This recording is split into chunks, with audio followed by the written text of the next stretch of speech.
A esta segunda presentación la he titulado Encuentros y desencuentros con la filosofía moderna y posmoderna a partir del cambio de paradigma. La metafísica aristotélico-tomista representó un paradigma filosófico que pues tuvo vigencia más de 15 siglos. ¿Sí? Bueno, aunque Aristóteles estuvo un tiempo desconocido, perdido, sus obras no fueron divulgadas y después traducidas hasta el siglo XI, pero la visión de la realidad de Aristóteles se mantuvo durante mucho tiempo, complementada con los aportes de la metafísica tomista.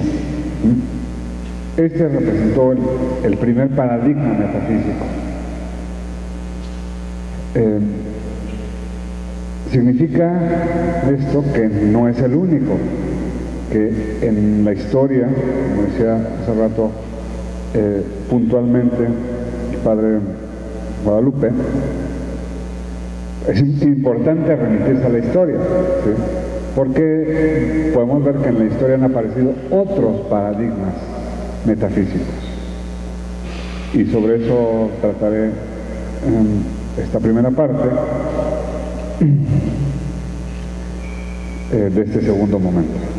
Heidegger, ya de quien me refería al principio con su gran descubrimiento de la diferencia ontológica, Heidegger identificó la historia de la filosofía con la historia de la metafísica, en la medida en que ésta se ha comprendido a sí misma a lo largo del tiempo como el intento de alcanzar el saber originario, universal, necesario y con carácter de ultimidad.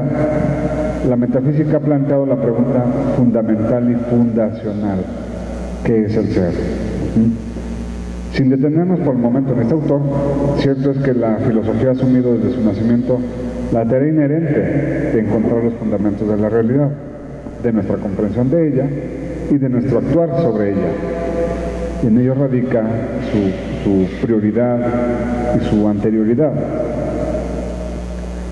Aristóteles definió la filosofía primera como ese saber que indaga sobre las causas y los primeros principios, más universales. Ahora bien, en la historia de la filosofía, las respuestas sobre el lugar en el que se encuentran tales principios y causas han sido entendidas de diversas maneras. Hemos observado distintas respuestas acerca de cuál es ese fundamento, ese punto arquimédico sobre el que es posible sostener todo el universo.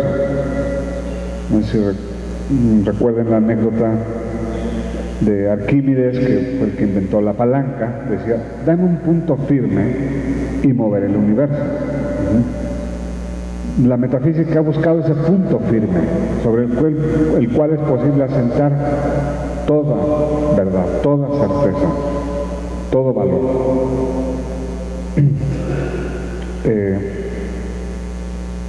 Las diversas respuestas dadas a lo largo de la historia del pensamiento han dado origen a varios paradigmas metafísicos. El primero de ellos ya lo mencionábamos, representado por Aristóteles y Santo Tomás, con las diferencias también ya señaladas. En ese paradigma se pone como fundamento la inteligibilidad canónica del ser, el ser en cuanto ser. Para Aristóteles, la filosofía primera versa sobre los primeros principios y causas de las cosas, de lo que es en tanto que es, citando textualmente el libro cuarto, lo que es en tanto que es y los atributos que por sí mismo le pertenecen. En este paradigma ontológico, la metafísica es entendida como ciencia de lo real. El fundamento, como vimos a partir de los aportes tomistas, es el ser del ente y en última instancia el ser subsistente.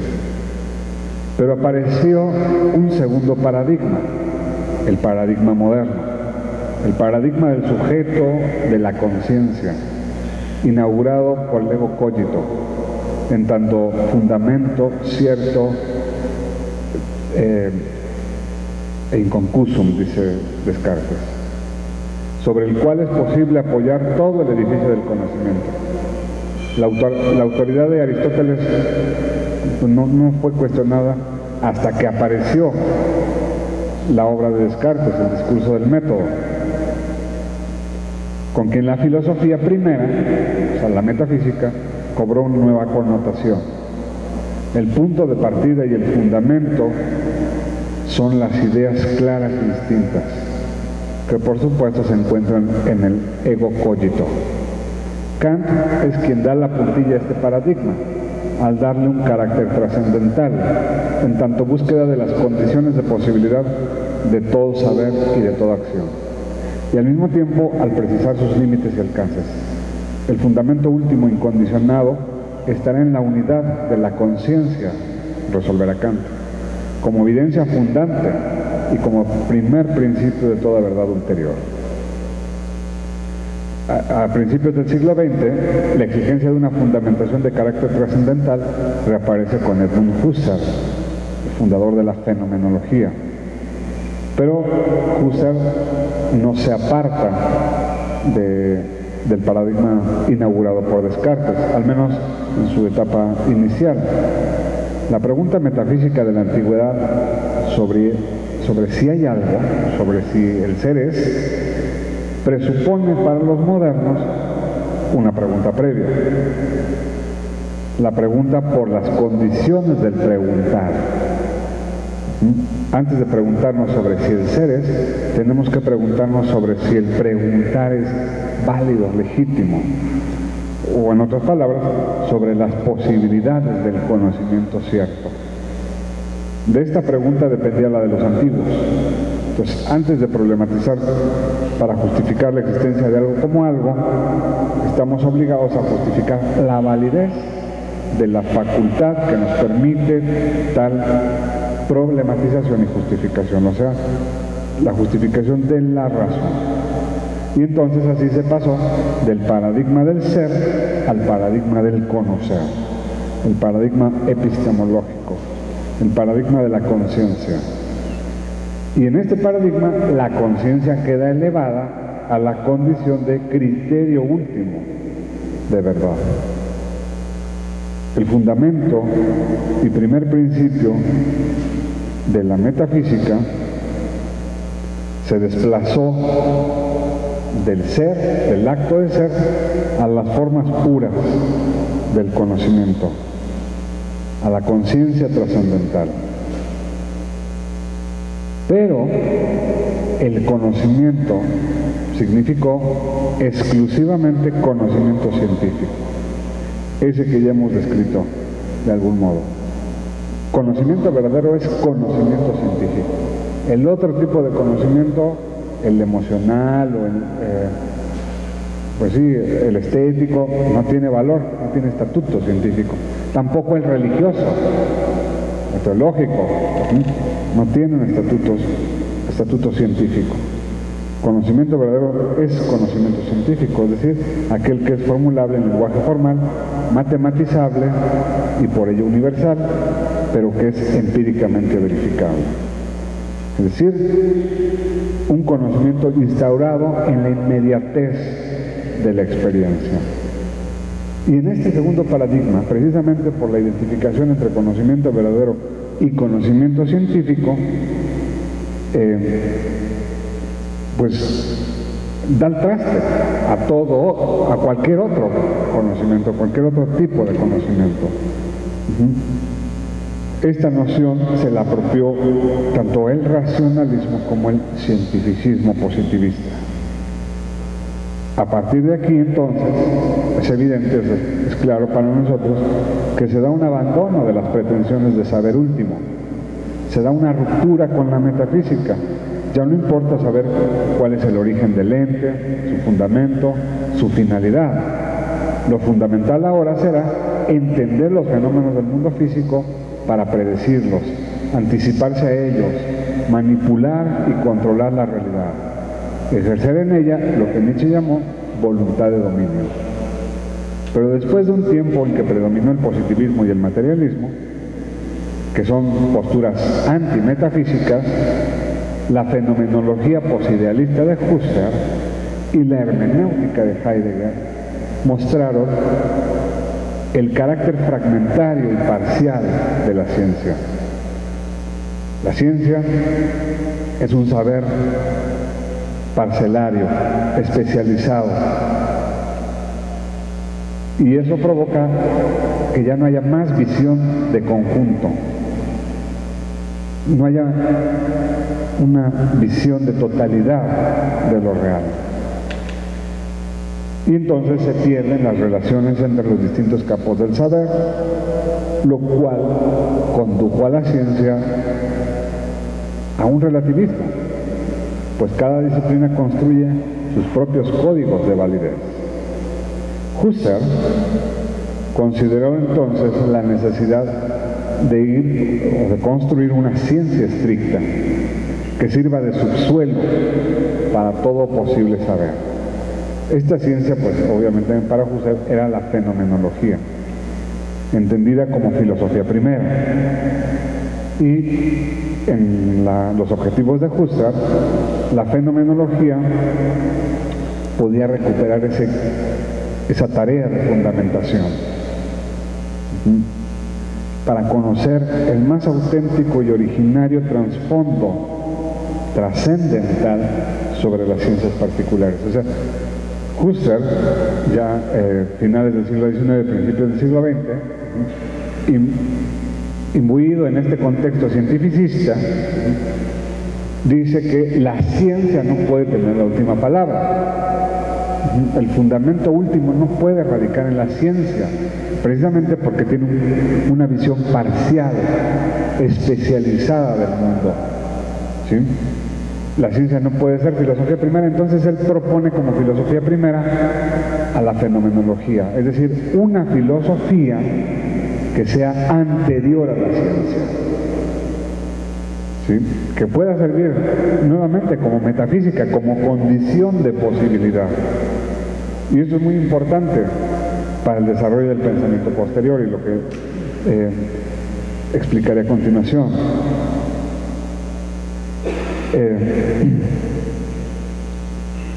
El lema de la fenomenología de Husserl, ir a las cosas mismas, se refiere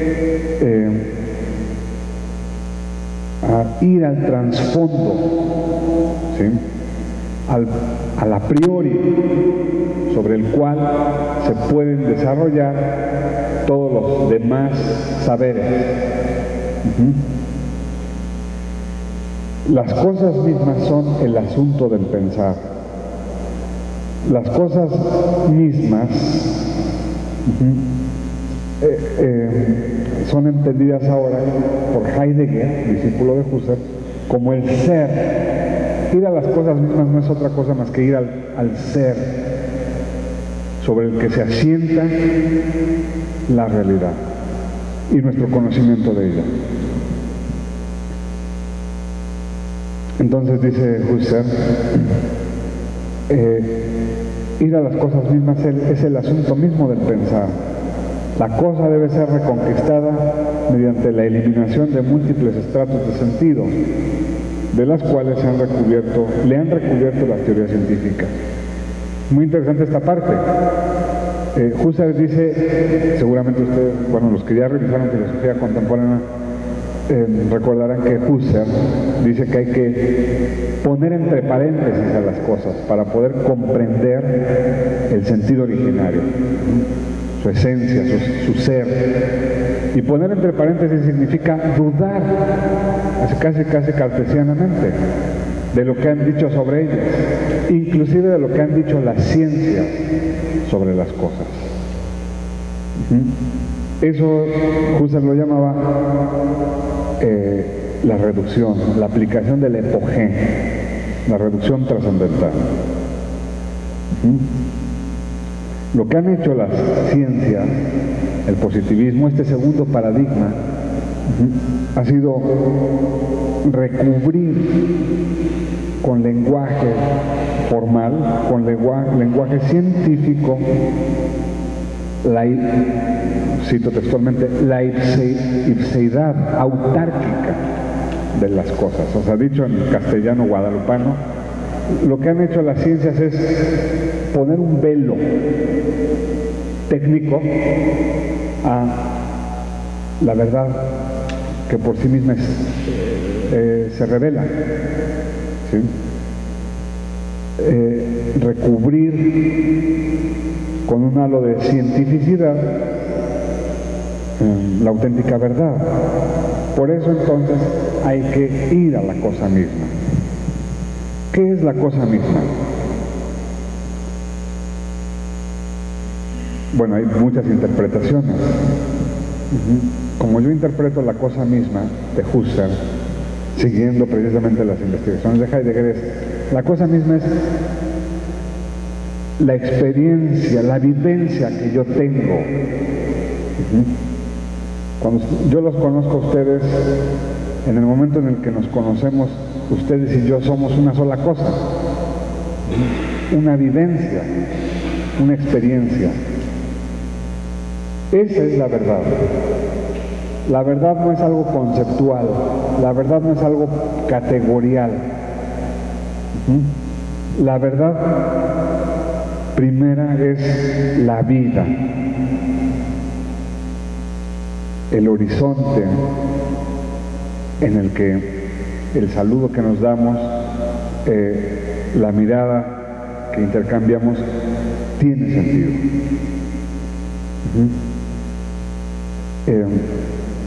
Entonces, lo que propone Husserl es sacudirse de todos los prejuicios que la ciencia ha establecido como barrera para poder llegar a las cosas mismas. ¿Sí? Husserl aportó una noción que también es capital, y es la noción del mundo. Mundo no es el espacio físico, sino el mundo es la condición que hace posible toda experiencia. Mundo es ese tejido de relaciones en donde las cosas cobran un sentido. ¿Sí? Por ejemplo, mundo, en este momento en el que yo doy una charla, ustedes escuchan, exponen sus inquietudes. Mundo es este ámbito de relación entre ponente y participante, ¿sí? Pero este mundo tiene sentido precisamente solo en este espacio. Allá pues había otro mundo, el de la botana o el bocadillo, la charla, la risa, el comentario, ¿sí? Y solo en ese mundo aquello tenía sentido. Aquí ya no estamos ni botaneando, ni cotorreando, estamos, bueno, espero, estamos poniendo atención a la charla, ¿no? Ese es el mundo al que se refiere la fenomenología. Pero lo interesante es que ese mundo es vivencial y por tanto no se deja atrapar por el lenguaje científico, por la terminología técnica y especializada. Cuando nosotros captamos en la conciencia algo, lo captamos en el mundo, en ese espacio. Aquí no tiene sentido un balón, ¿no? A mí que me gusta mucho el básquetbol, pues no tiene sentido que me haya traído mi balón favorito, ¿sí? Porque eso pertenece a otro horizonte de sentido, a otro mundo.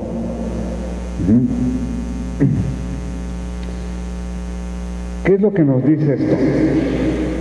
Que para la fenomenología no hay un solo mundo, no hay un solo horizonte de sentido, sino hay una multiplicidad de mundos, una multiplicidad de horizontes de sentido, todos válidos en sí mismos, ¿sí?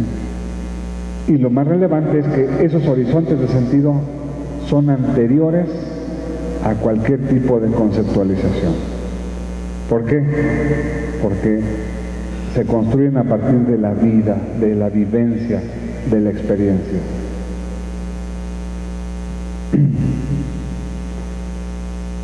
Entonces, no sé si ustedes pueden ir viendo hacia dónde se dirige el asunto. Las pretensiones de la metafísica moderna, de la ciencia, de configurar la validez del conocimiento cierto, ¿sí?, se ven confrontadas con estas aportaciones de la fenomenología. ¿Sí? ¿Sobre qué se construye la ciencia? Sobre el mundo como horizonte de sentido. ¿Y qué tipo de mundo? Pues el mundo de la ciencia. Pero es un mundo válido solamente en el ámbito, en el espectro de la ciencia. ¿Sí? Los niños que están jugando a los encantados, pues para ellos no tiene sentido la ley de la gravitación universal, ¿sí? Inclusive si uno se llegara a tropezar y cae, es atraído por una fuerza de mayor magnitud, por una masa de mayor magnitud, no tiene sentido la ley de la gravitación universal. ¿Qué tiene sentido? Las reglas de su propio horizonte, de su propio mundo, ¿sí? Ese es el aporte que yo destaco de la fenomenología. Tiene muchísimos otros, pero que yo traigo a colación precisamente para lo que sigue. Cuando Heidegger escucha esto, recuerden, Heidegger como propósito académico tiene en mente recuperar la pregunta por el ser, o la pregunta por el sentido del ser, que había quedado olvidada precisamente por la ciencia.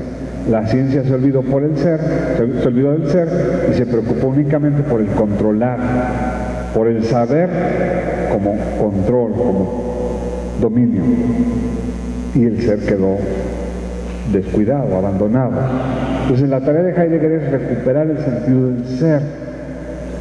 Pero con esos elementos que le ofrece la fenomenología, ¿qué va a entender Heidegger por el ser?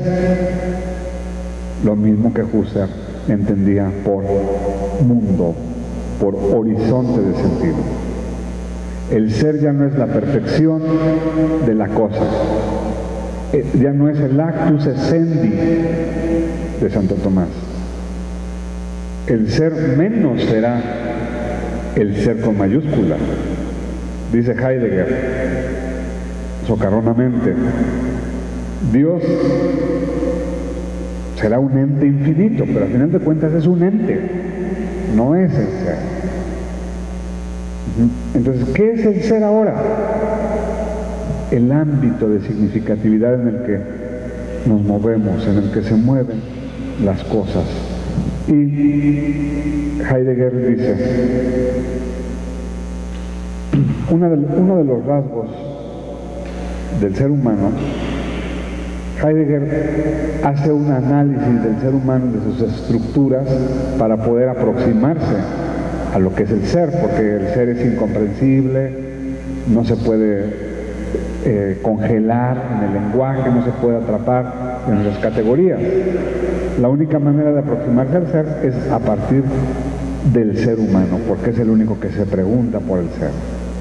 Entonces, revisa cómo es el ser humano. Y Heidegger,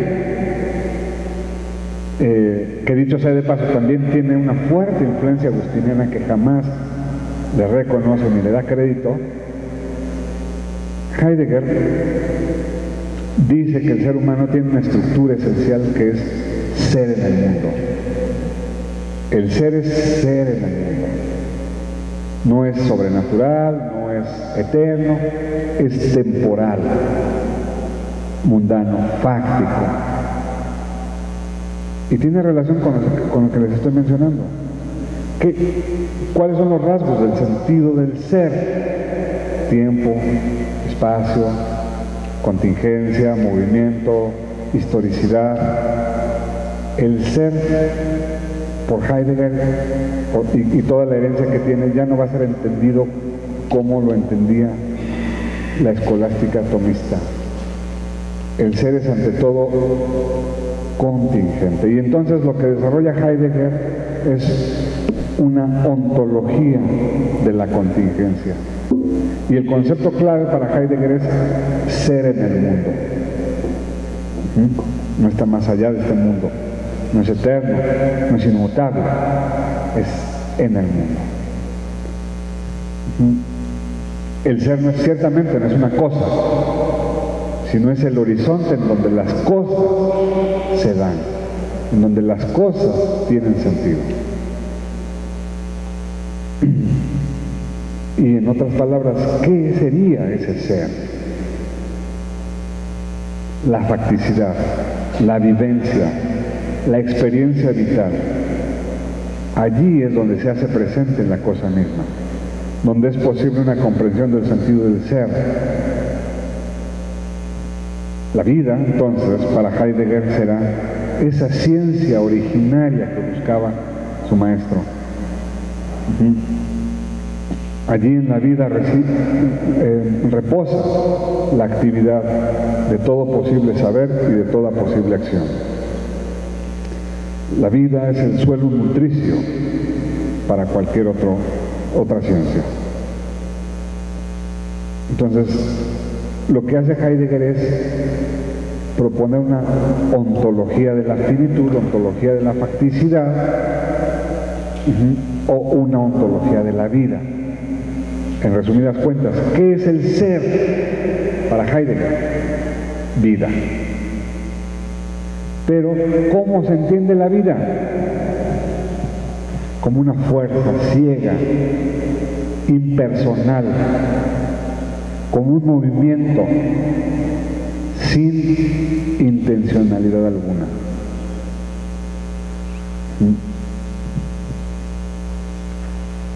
Tiene mucho sentido. Heidegger, siendo un autor difícil como escritor, tuvo mucho eco en su tiempo. Bueno, todavía lo tiene. ¿Por qué? Porque era un filósofo preocupado por la vida. Pero ojo, la filosofía de Heidegger no es una filosofía centrada en el hombre. La vida es más que el hombre. Es esa fuerza ciega en la que todos los vivientes estamos atrapados. Lo vivo quiere vivir incesantemente. ¿Por qué? No sabemos, ni podemos saberlo. Simplemente todo lo vivo quiere vivir. Es la vida la que arrastra a vivir. ¿Sí? Eso es el sentido del ser. ¿Cómo captamos nosotros la vida? Pues a través de vivencias concretas, de experiencias de sentido, de experiencias significativas. Eso es para nosotros el ser. Pero entonces no hay una sola concepción ni del ser ni de la vida, como no hay una sola experiencia. Cada quien aquí en este espacio, en este auditorio, hemos tenido diferentes experiencias. Seguramente los seminaristas, cuando entraron al seminario o iban al centro de orientación vocacional, les preguntaban: a ver, platícanos tu experiencia del llamado. Cada quien exponía su propia experiencia, ¿sí? Pero la característica de esa experiencia, de esa vivencia, es la particularidad. Ese es el sentido del ser. El sentido del ser específico para cada uno de los individuos. Nunca habrá un sentido universal del ser. ¿Sí? Cada quien tendrá su propio horizonte, su propio mundo. Su experiencia vocacional es su mundo, muy diferente a la experiencia vocacional de otro, aunque hayan sido llamados por el mismo Señor. Su experiencia es diferente, su mundo, su horizonte de sentido y de comprensión es diferente. Eso es la vida. Pero entonces aquí el punto es: ¿y en qué se fundamenta la vida? Dice Heidegger: no se fundamenta en nada.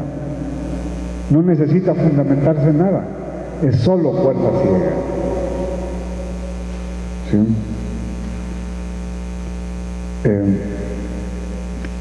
La vida no es el suelo irrebasable. Más allá de ella no podemos ir, porque recuerden, somos en el mundo, somos entes finitos y contingentes.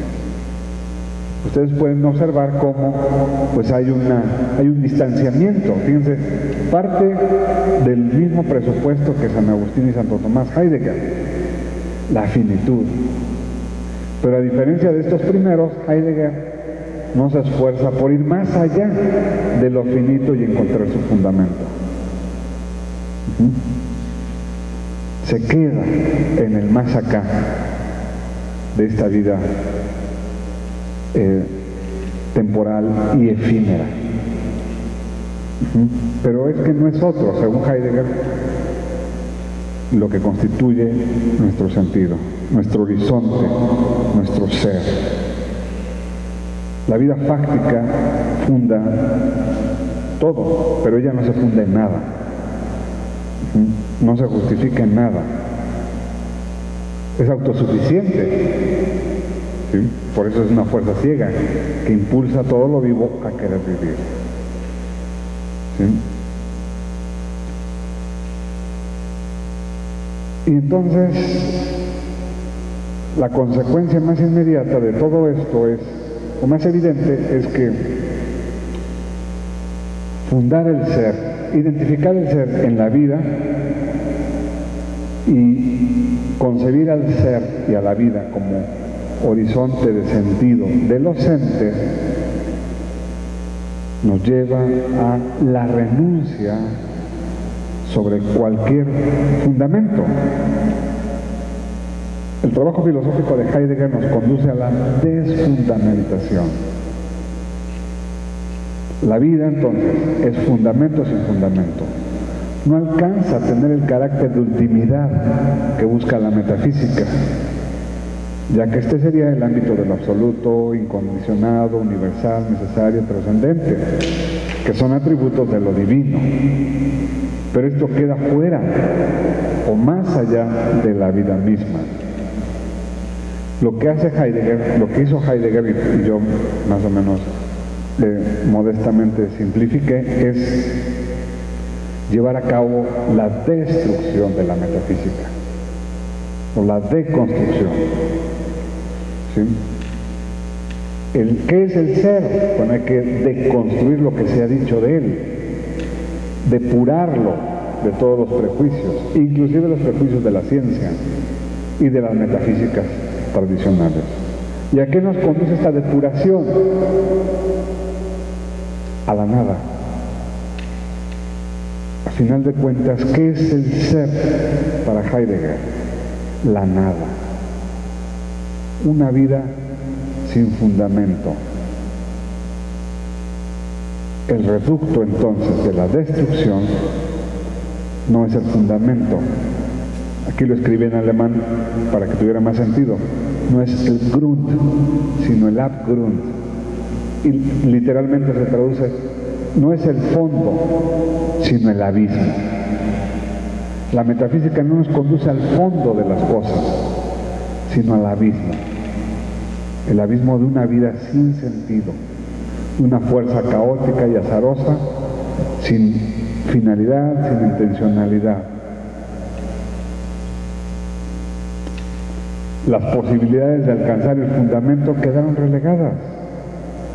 La ontología de Heidegger, la fenomenología hermenéutica, se sacude de cualquier resabio metafísico y pasa de la búsqueda de lo trascendente a la deconstrucción y al desocultamiento del sentido, para decir, no que no hay sentido, sino que hay una infinidad y una multiplicidad de sentidos, tantos sentidos cuantos seres humanos haya.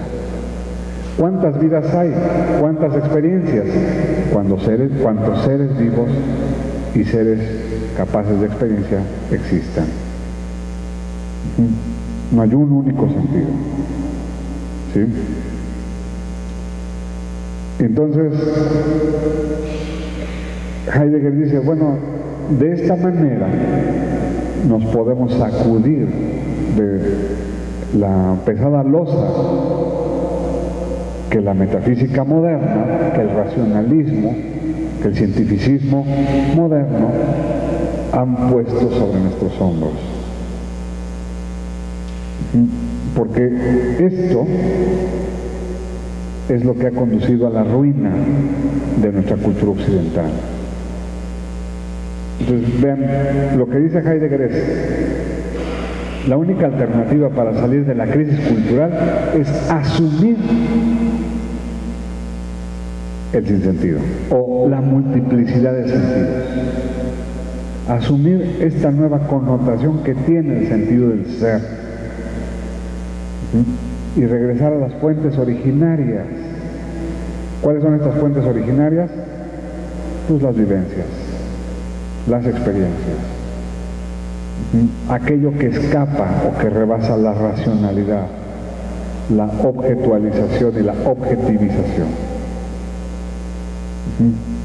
Heidegger responsabiliza al racionalismo científico tecnológico derivado de ese segundo paradigma de todas las consecuencias funestas que se vivieron en el pasado siglo. El problema que yo veo es que tales aseveraciones dejan al pensamiento humano a la intemperie, sin ningún referente válido, objetiva y universalmente. A final de cuentas, y aunque los expertos heideggerianos les pueda parecer incómodo, Heidegger nos conduce al nihilismo. ¿Sí? Ha habido muchos intentos, paréntesis, ha habido muchos intentos de conciliar a Heidegger con el tomismo, nada más imposible y absurdo. ¿Sí? ¿Por qué? Por su concepción del ser. Nosotros podríamos coincidir con los fans de Heidegger, que es muy bueno que se haya fijado en la vida concreta y no en pensamientos abstractos. Sí, pero vean el riesgo de ello. Es abandonar el fundamento, la necesidad del fundamento. Es invertir radicalmente al ser.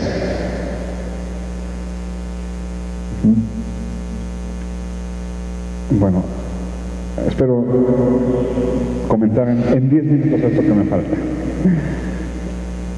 ¿Cuáles serían las consecuencias? ¿Qué relación tiene esto que acabo de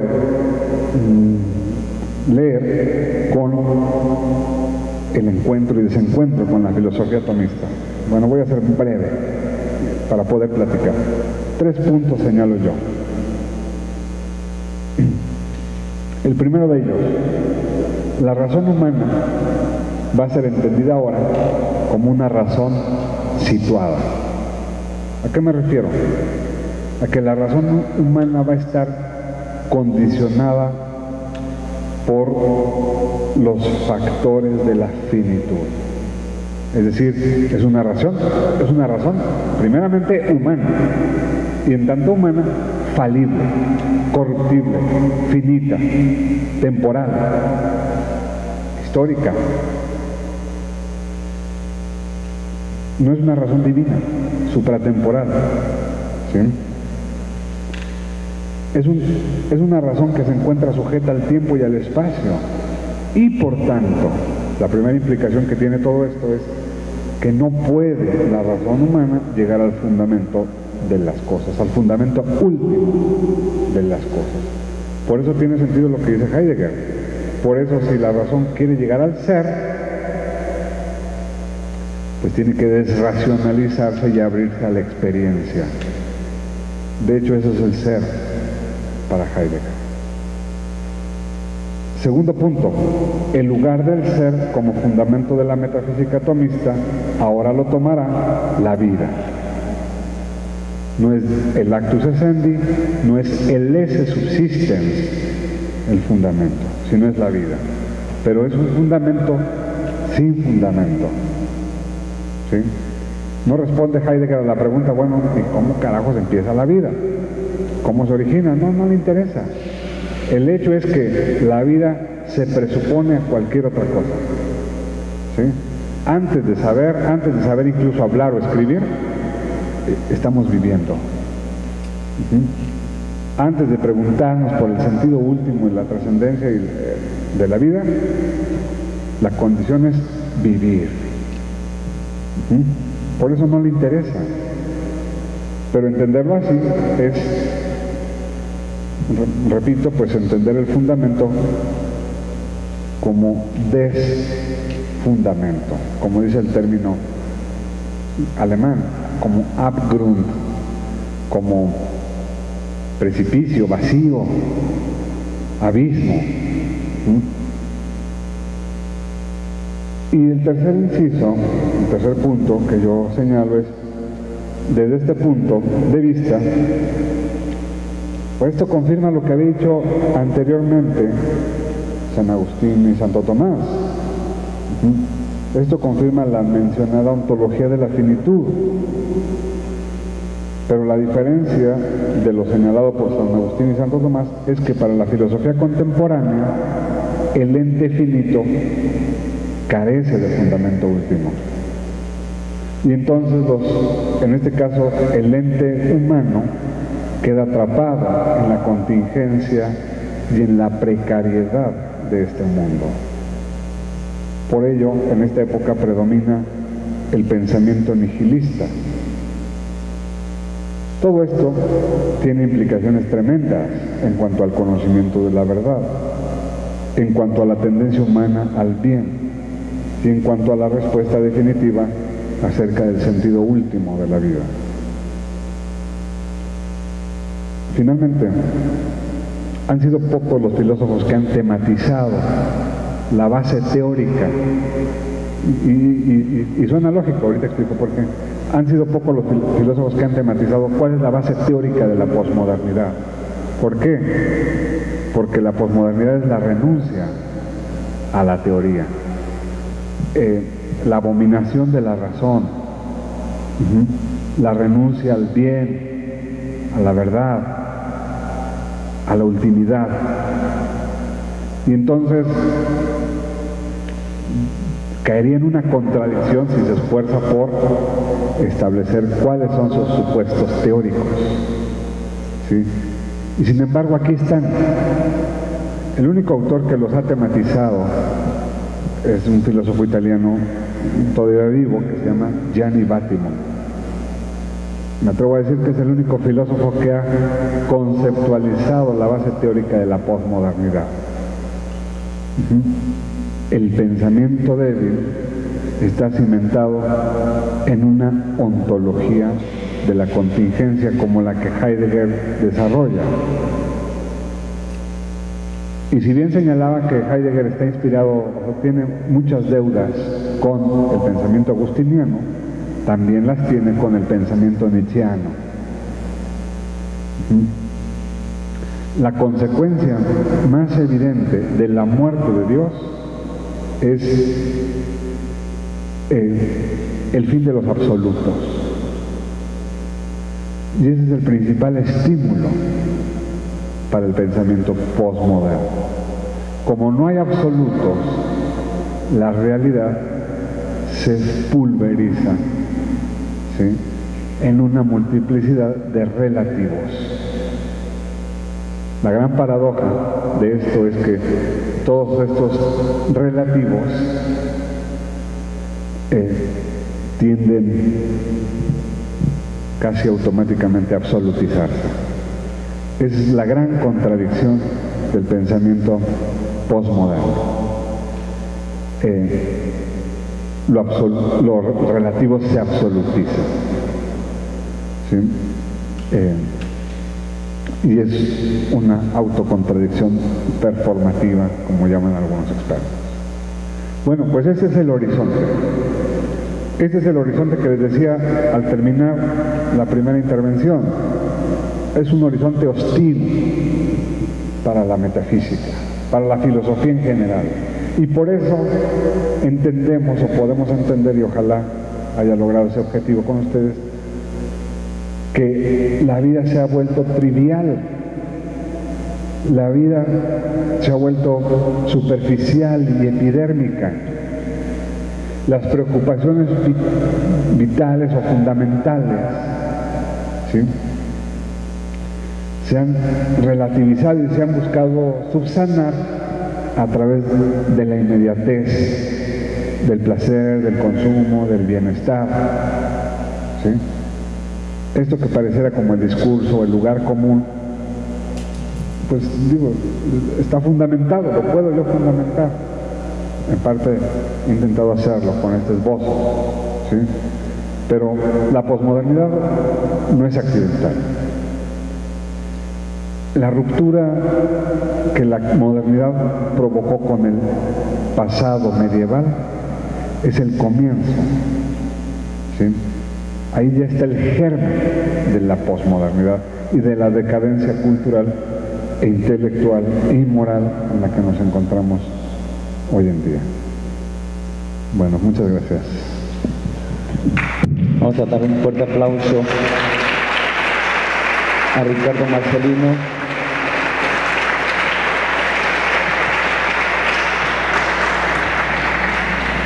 Nos has ofrecido la oportunidad de llevarnos por este camino, aunque sea de una manera apretada, sintética, pero creo muy clara, de lo que ha sido el punto de quiebre de la reflexión metafísica tomista, con la confrontación que se da a partir de la modernidad, donde inicia toda una reflexión a partir de la subjetividad, de la conciencia, y que da pie precisamente para una comprensión que se desarrollará de una manera muy compleja con los filósofos que vendrán. Se da pie a una comprensión inmanentista de la persona humana, donde ella, con su capacidad de conocimiento, pues no puede superar esta inmanencia. Y pues bueno, ya ha señalado también de una u otra manera las consecuencias que se derivan de este modo de pensar, de esta manera de reflexionar y de comprender al hombre, y sobre todo su capacidad de conocer y de acercarse a la realidad. Vamos a dejar un espacio para ustedes, alguna pregunta que tengan que hacer.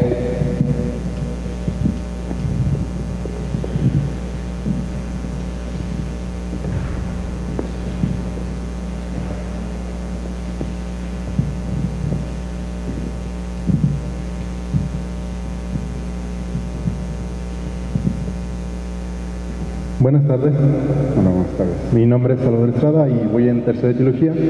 Y yo tengo dos preguntas. La primera de ellas es, hubo un cambio en el pensamiento, se vuelve hacia el hombre.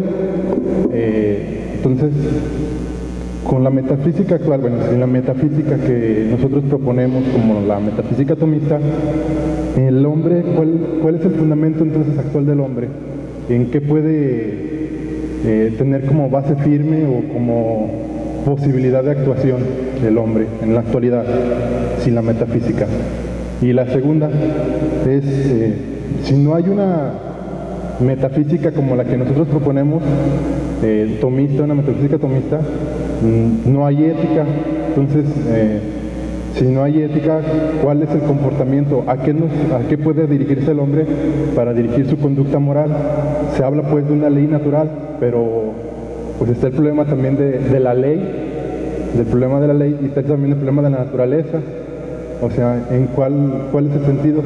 Puede haber muchas respuestas, pero nosotros también proponemos pues como esa ley natural. Y pues también otro problema es la metafísica. Bueno, sí, el problema actual es sin metafísica hasta ahora ha habido pues grandes problemas. Pues ya estoy diciendo, por ejemplo, el de la ética, y pues se viene pues ahorita el problema de la economía también.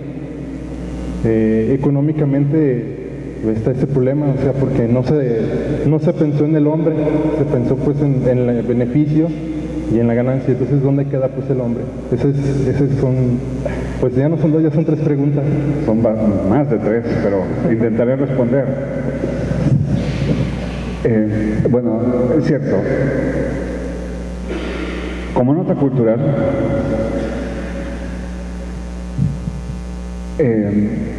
la religión cristiana es una religión antropocéntrica por definición. Pero que los teólogos no se molesten por esto.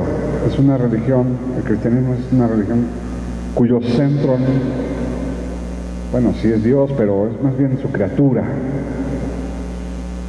predilecta.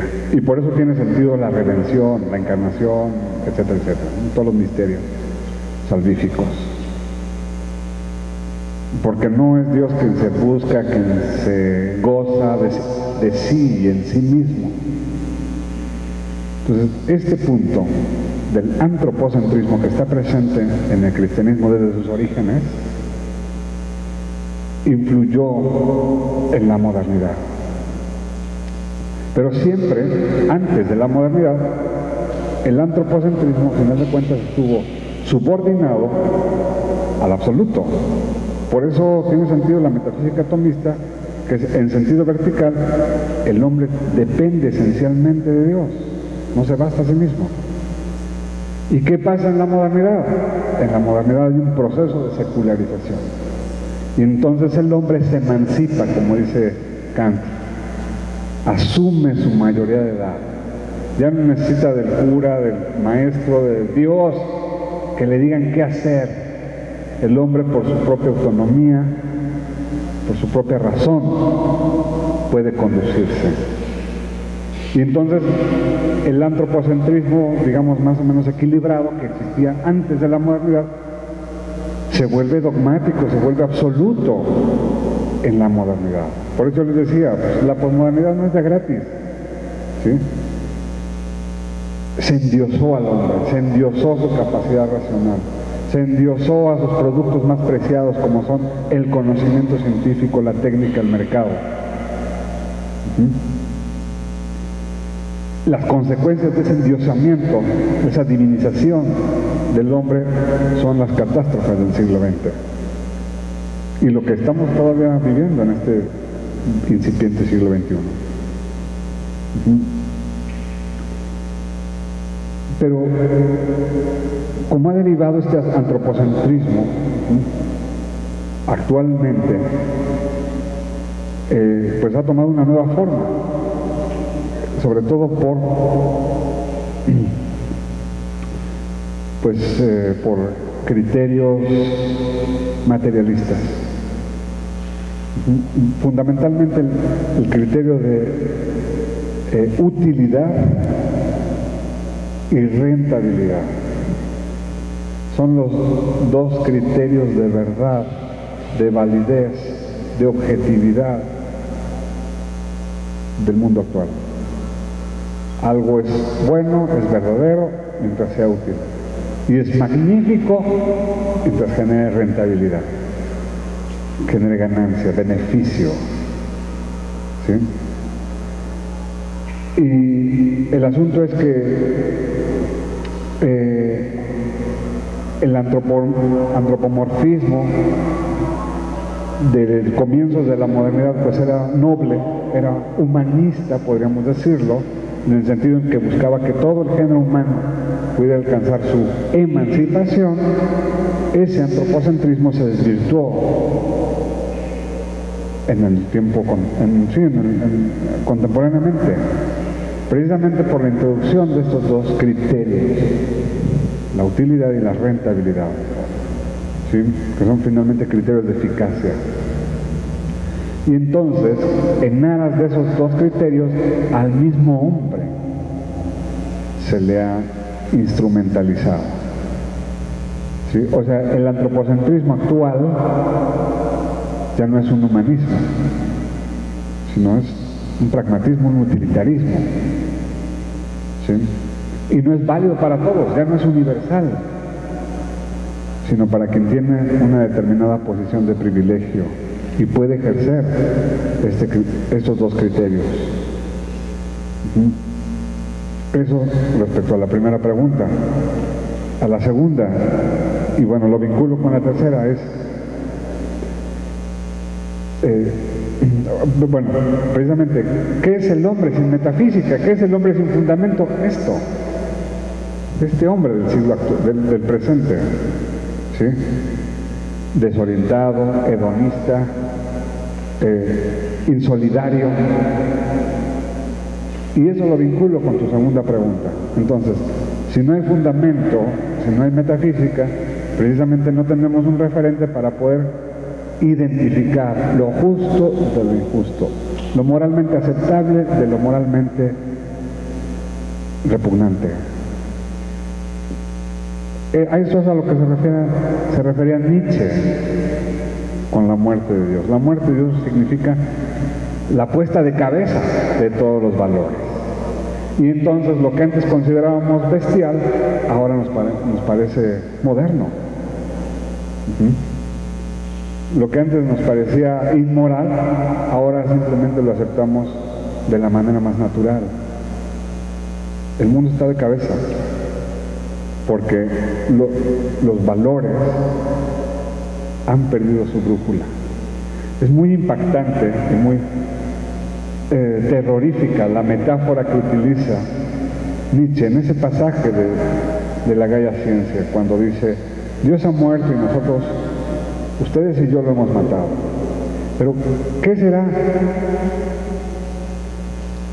de este mundo, de este hombre? Hemos desencadenado a la tierra de su sol. ¿Sí? ¿Qué significa? El sol es el centro de gravedad a partir del cual la tierra gira, se mueve, tiene sentido. No hay centro. Es el abismo, es el sinsentido, es el nihilismo provocado por la muerte de Dios. ¿Y qué significaba para Nietzsche la muerte de Dios? No la muerte del Dios cristiano, ni siquiera Hegel habla por primera vez de la muerte de Dios, refiriéndose concretamente al Dios crucificado, pero le da un sentido teológico. Nietzsche no se refiere a eso, Nietzsche se refiere a que la cultura moderna, ¿sí?, ha matado los absolutos. La cultura moderna en sí mismo ya es posmoderna, porque ha desvalorizado lo que antes era valioso. Y entonces, precisamente eso, puso el mundo de cabeza. Si no hay metafísica, no hay criterio de verdad, de validez, de moralidad. No podemos distinguir lo cierto de lo falso, lo bueno de lo malo.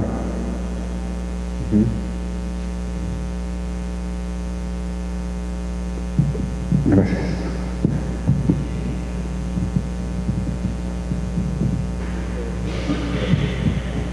Bueno, muchas gracias, doctor Ricardo, por la ponencia. Nos ha hecho un análisis histórico y filosófico muy profundo.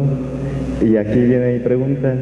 Entiendo que entonces el estatuto de la metafísica, bueno, de la filosofía más bien, ya no puede ser considerado como una ciencia. No podemos identificar la metafísica como una ciencia. Entonces, ¿en qué queda cuál es el estatuto actual en el que podemos manejar a la filosofía? Desde que podemos ver cuál es la visión que nos queda para considerar la filosofía en el momento actual. Y particularmente la metafísica. Y la metafísica en particular. Gracias por la pregunta. Sí, aquí es muy sencillo, ¿no? Hay que entender como Aristóteles entendía a la filosofía primera. Recuerden, él no le llamó metafísica, le llamaron sus discípulos cuando estaban acomodando sus libros. ¿Y cómo entendía Aristóteles a la filosofía primera? Como la condición para cualquier otro saber. En ese sentido, la ciencia pierde, la metafísica pierde su estatuto científico. Y qué bueno que lo haga. De hecho, debe hacerlo, pero para colocarse como condición previa a toda ciencia.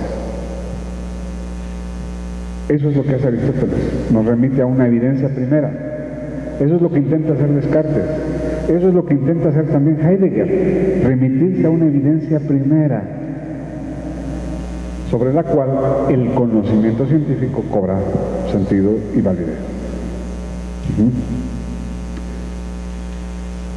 Pero ¿qué tipo de evidencia primera? Es a la que debemos apelar hoy en día.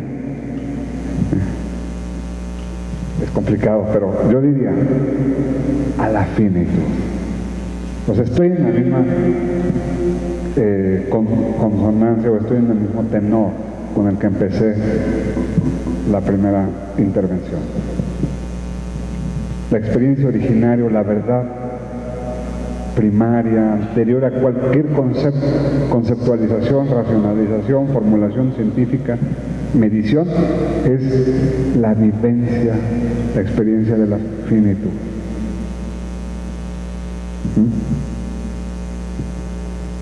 Y en esa medida, pues eso ya nos puede remitir al ser trascendente, al ser que da sentido a nuestra propia finitud, y al ser que da también garantía a las verdades científicas.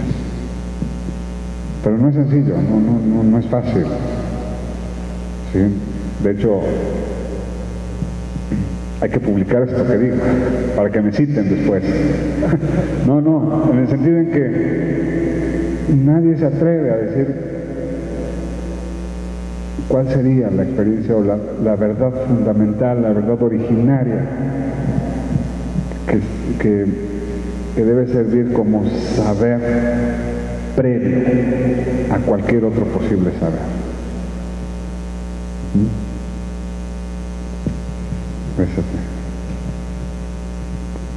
Buenas tardes.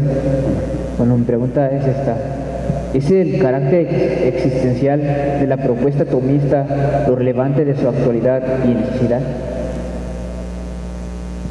Bueno, yo diría que sí. No, es que no sé si todos los tomistas estén de acuerdo en leerlo o interpretarlo o hacerlo actual en una perspectiva existencialista, como platicábamos hace ratito, agustiniana. ¿Sí? No sé si todos estén de acuerdo en ello, pero mi posición es que sí. O sea, hay que ver que las preguntas clásicas, las respuestas, las preguntas actuales encuentran respuestas en los clásicos. Decía Mauricio Beuchoda, que mencionábamos hace rato, bueno, en corto, dice Mauricio Beuchoda, los filósofos antiguos han dicho lo mismo que los modernos, y lo han dicho mejor. Pero el problema es cómo los filósofos clásicos, en este caso el pensamiento tomista, tiene eco, puede tener eco en las personas y en las necesidades y en el contexto actual. Ahí reside, más que su actualidad, el desafío, ¿sí?, para los promotores de un pensamiento cristiano, inspirado o apoyado en esta metafísica. ¿Sí? Gracias. Bien, pues felicidades por la ponencia. A mí algo fascinante de la filosofía tomista es que es una filosofía abierta al diálogo. Mi pregunta es, ¿cómo dialogar hoy con la cultura utilizando la filosofía tomista, sobre todo la metafísica, Esto porque me cuestiona mucho que muchos sacerdotes no saben dialogar con la cultura y por lo tanto no saben evangelizar. Entonces tal vez yo pida algo práctico, pero no. Más bien, ¿cómo dialogar hoy con la metafísica de Santo Tomás? Bueno, no solamente los sacerdotes, Yo tuve una profesora muy intransigente, tomista, más tomista que Santo Tomás, y por ello bastante intransigente. Bien, esto yo lo aprendí de los autores que trabajé en mi tesis de doctorado. La condición, son dos condiciones básicas para el diálogo. Primero, que nos reconozcamos como sujetos dialogantes, y segundo, que haya un punto de convergencia sobre el cual dialogar. Sobre la primera característica, si yo como tomista ya me siento de entrada superior con el mundo contemporáneo, ya no estoy reconociendo al mundo, al otro, al no tomista, como sujeto dialogante. Eso es muy importante. También reclama de nosotros humildad.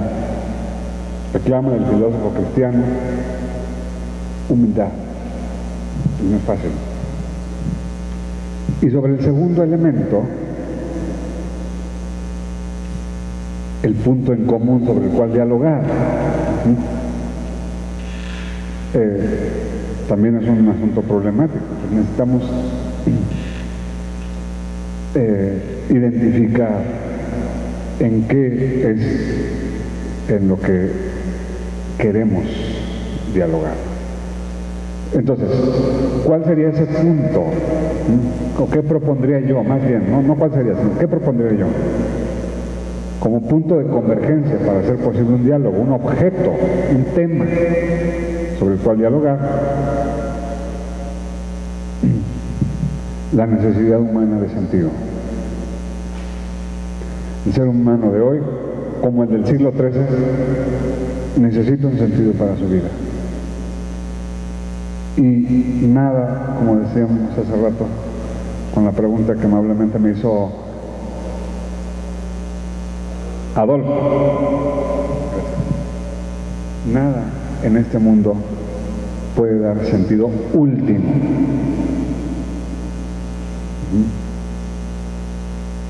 Yo amo a mi esposa muchísimo,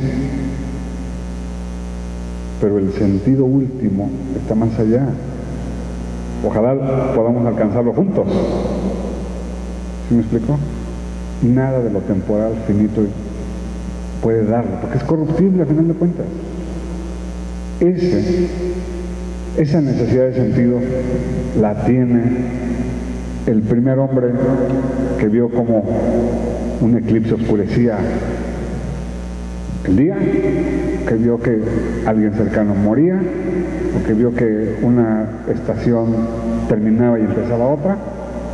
Desde el hombre primitivo hasta el hombre altamente tecnificado, altamente racionalizado como el del siglo XXI. Yo vería como punto de convergencia, como objeto de diálogo ese. Pueden haber muchos otros, ¿sí? Pero yo identificaría ese. ¿Y para qué dialogamos? O sea, ¿qué le vamos a ofrecer nosotros al otro dialogando? Eso también hay que tenerlo claro. Convertirlo, salvarlo, pues a lo mejor ni siquiera Santo Tomás es útil para ello. A lo mejor es más útil la caridad, el testimonio, ¿sí? A lo mejor. Pero ¿qué queremos? ¿Caminar juntos hacia la verdad? Bueno, entonces sí se puede. Espero haber respondido a tu inquietud. Bueno, decía que Heidegger daba como respuesta a la pregunta más profunda, qué es el ser. Él decía que el ser es la vida, y la vida como fuerza ciega, impersonal y sin ninguna intención. Él hablaba que la vida supera al hombre, pero no, para mí, en lo personal, no me suena lógico que esta vida, este ser, no tenga la capacidad de preguntarse por el hombre, y el hombre sí pueda preguntarse por este ser. Es algo que no tiene lógica. Entonces, aquí habla Heidegger que, pues, la verdad es la nada. Y si esta filosofía impregna la actualidad, pues se vive un criterio de que todo es válido. Para él, el ser es la vivencia, la experiencia. Pero si vemos que esta filosofía no tanto promoviendo al hombre, sino aniquilándolo, si aniquila al hombre, aniquila la experiencia; si aniquila al hombre, aniquila la vivencia, aniquila el mundo. Entonces esta filosofía pues se va destruyendo a sí misma. Entonces, no hablemos ya de que se está degradando el hombre. No hablemos de términos éticos o morales, sino que está aniquilando la misma vida. Y si el ser es la vida, si el ser es la vivencia, si no hay existencia, pues no hay ser. Y si se aniquila al hombre, pues se aniquila la existencia y el mundo, ese mundo, porque el mundo puede existir independientemente del hombre, pero el hombre es el único capaz de darle significado al mundo, y si no hay quien le dé significado a ese mundo, pues no tiene sentido. Por tanto, yo concluyo que resurge el fundamento, resurge la metafísica, no como una respuesta absoluta, sino como un camino de respuesta. No tanto que el hombre abrace completamente la verdad, abrace completamente la vida, sino que la verdad abraza al hombre, la vida abraza al hombre. Gracias. Entiendo tus objeciones, y bueno, estoy de acuerdo con ellas. Solo para ubicar, para ubicar por qué sí tiene lógica lo que dice Heidegger, porque al final de cuentas el ser humano es un ser para la muerte, y cuando se cancelen todas sus posibilidades, la vida seguirá. El dinamismo de la vida se regenerará, ¿sí? Entonces, ciertamente, desde la lógica de Heidegger, pues tiene sentido, ¿no? La vida es más grande que la vida humana. Desde un punto de vista humanista, realista, bueno, y retomando también otra idea que mencionabas, que recuperabas, solo las cosas tienen sentido en la medida en que hay ser humano quien les otorga sentido. Precisamente por eso la vida no tiene sentido, porque cuando deje de existir el ser humano, seguirá la vida en su dinamismo sin dirección alguna, como caos y fuerza ciega. Pero esa no es la opción. O sea, en esta parte yo coincidiría con lo que tú mencionas. Esa no puede ser una opción edificante para el ser humano. Se desvaloriza todo. Cualquier esfuerzo, cualquier afán, se desautoriza. No hay por qué hacerlo. Y el contexto posmoderno lo entendió bien. Por eso vivimos en un letargo del que les hablaba hace rato, un escepticismo, una parálisis, ¿sí? Una ausencia de heroísmo, de compromiso, de solidaridad. No hay eso más.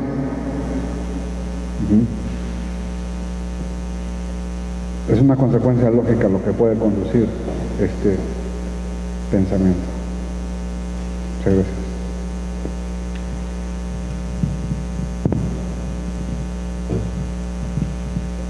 Se han tocado temas muy sensibles respecto a la reflexión metafísica, la filosofía contemporánea, y nos está orientando toda ella pues a considerar sobre todo el problema humano. Considero yo que la metafísica encuentra su síntesis última en la persona humana, porque allí es donde se muestra precisamente el valor de la metafísica y donde todas las categorías metafísicas cobran este sentido. Considero que un aspecto debe ser muy tenido en cuenta por nosotros.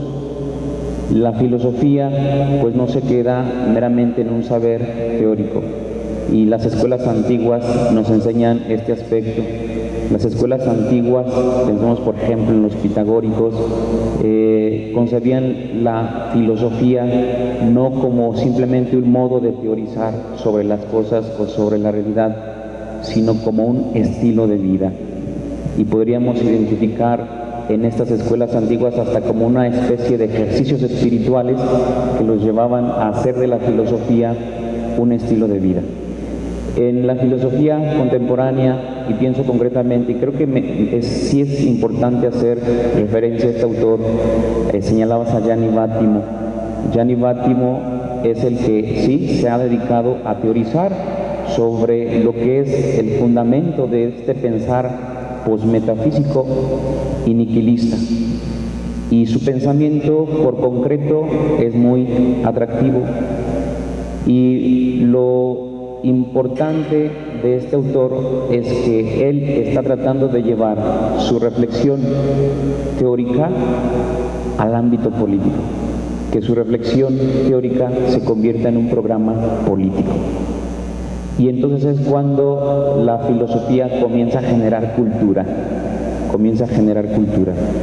Desde esta perspectiva creo que también nosotros debemos pensar la reflexión filosófica, la comprensión metafísica, no como una comprensión meramente teórica que se queda allí en conceptos abstractos, que a veces ese es nuestro gran riesgo, sino que debemos buscar las formas, las alternativas que lleven a ser a la metafísica una alternativa que se convierta también, ¿por qué no decirlo?, en programa cultural, ¿verdad?, que ayude precisamente al hombre. Claro que esto implica todo un esfuerzo que tú ya señalabas. No hay otro camino más que estudiar, leer, reflexionar. Y en ese sentido creo que también es como podremos acercarnos a estos autores, a Santo Tomás de Aquino, y releer a Santo Tomás según la realidad concreta que nos está tocando vivir. Pues agradecemos mucho al doctor Ricardo Marcelino Rivas por su participación, por esta mañana que ha compartido con nosotros. Vamos a darle un fuerte aplauso.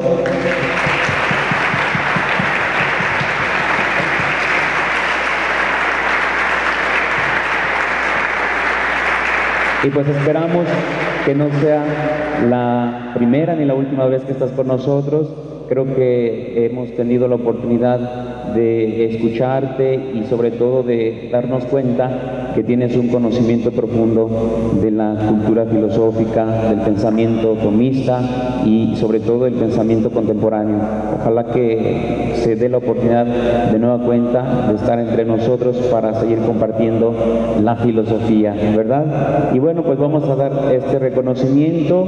El Instituto Cultural Leonés otorga el presente reconocimiento al doctor Ricardo Marcelino Rivas García por su destacada participación en el foro titulado Filosofía Tomista, Encuentros y Desencuentros con la Filosofía Moderna y Postmoderna. León, Guanajuato, a 28 de enero de 2013. Un fuerte aplauso.